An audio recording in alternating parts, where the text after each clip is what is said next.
What if I tell you ایک secret family پورے Europe کی مالک ہے، ایک ایسی فیملی جس کے کنٹرول میں یورپ کے سارے بڑے bank, industrialists, politicians, bureaucrats, diplomats اور ایون ملٹری آفیشلز ہیں۔ 2023 میں اس فیملی کی نیٹ ورتھ تھی $700 بلین، جو کہ Elon Musk, Jeff Bezos, Warren Buffett, Mukesh Ambani اور ایون گوتم ادانی کی کمبائنڈ نیٹ ورتھ سے بھی کئی زیادہ ہے۔ وائٹ ہاؤس سے لے کر ورلڈ اکنامک فورم اور ایون UN تک ہر جگہ پر اس فیملی کا کنٹرول ہے۔ اتنا پیسہ، پاور اور انفلوئنس ہونے کے باوجود شاید آپ کو ان کا نام بھی نہ پتا ہو۔ ایون آپ ٹاپ بلینئرز کی لسٹ بھی دیکھیں تو وہاں پر بھی آپ کو اس فیملی کے کسی ممبر کا نام دیکھنے کو نہیں ملے گا۔ اس کی وجہ یہی ہے کہ یہ فیملی چاہتی ہی نہیں ہے کہ کوئی بھی ان کے بارے میں کچھ بھی جانے، اس لیے یہ فیملی آج تک کسی ٹی وی شو، میگزین یا پھر پبلک کانفرنس میں نظر نہیں آئی۔ یہ ہے والنبرگ فیملی، یورپ کی سب سے پاورفل اور امیر فیملی۔ یہ فیملی اتنی امیر اور پاورفل کیسے بنی؟ کیا ہے ان کا سیکرٹ اور کون تھا ان کو اتنا پاورفل اور امیر بنانے والا؟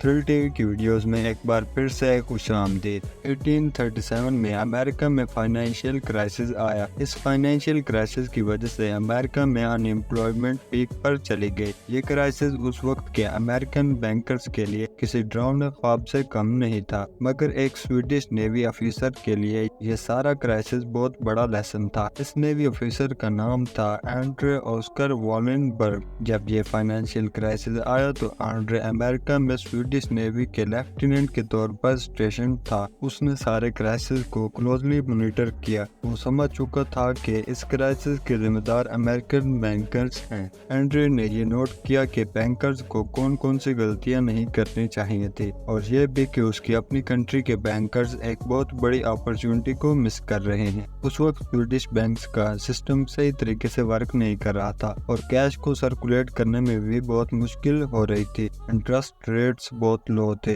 اور سب سے بڑی بات یہ کہ سویڈش بینکس کسی بھی کمپنی کو لون نہیں دیتے تھے۔ بینکس صرف ایز اے لوکر کی طرح کام کر رہے تھے۔ سویڈش بینکس لون نہ دینے کی وجہ سے ایک بہت بڑی اپرچونٹی مس کر رہے تھے۔ Banks are most powerful. اسی بینکنگ سسٹم کی وجہ سے آج امریکہ پوری دنیا کو کنٹرول کر رہا ہے۔ بینکس کام کیسے کرتے ہیں؟ بینکس آپ کے دیے ہوئے پیسوں کو آگے کسی انسان یا کمپنی کو ایز اے لون دے دیتے ہیں۔ اس انٹرسٹ کی ہاف اماؤنٹ وہ خود رکھتے ہیں اور ہاف اماؤنٹ آپ کو پے کرتے ہیں، اور اس کے علاوہ ریل اسٹیٹ اور اسٹاک مارکیٹ میں بھی انویسٹ کرتے ہیں۔ اس وقت سویڈش بینکس پیسوں سے مارجن نہیں بنا پا رہے تھے۔ اسی چیز کا فائدہ اٹھاتے ہوئے اینڈرے نے 1856 میں سویڈن کے کیپٹل اسٹاک ہومز میں اپنا بینک کھولا، جس کا نام تھا اسٹاک ہومز انسکلڈا بینک۔ سیونگز پر پروفٹ دینے کی وجہ سے لوگوں نے اس بینک میں اپنی ساری سیونگز جمع کروا دی۔ اینڈرے نے یہ سیونگز آگے ہائی انٹرسٹ ریٹ پہ بڑے بڑے بزنس مین اور انڈسٹریلسٹ کو دے رہا تھا۔ ایسے بھی پورے سویڈن میں چھا چکا تھا اور پورے سویڈن کے پیسوں کو اون کر رہا تھا، اور پھر سویڈن کے باہر بھی انہوں نے اپنا کنٹرول بڑھانا شروع کر دیا، اور پھر سویڈن سے باہر بھی انہوں نے اپنا کنٹرول بڑھانا شروع کر دیا۔ اس دن سے آج تک اس فیملی کی انکم یوں ہی بڑھ رہی ہے۔ امیر امیر تر ہوتا چلا جا رہا ہے اور غریب غریب تر، اور مختلف کمپنیز میں اور ورلڈ وائڈ کمپنیز میں ان کے شیئرز ہونے کی وجہ سے آج ان کے پاس اتنی دولت موجود ہے۔ اگر آپ کو تھرل ٹی وی کی یہ ویڈیو پسند آئی ہو تو اسے لائک اور چینل کو سبسکرائب کر دیں۔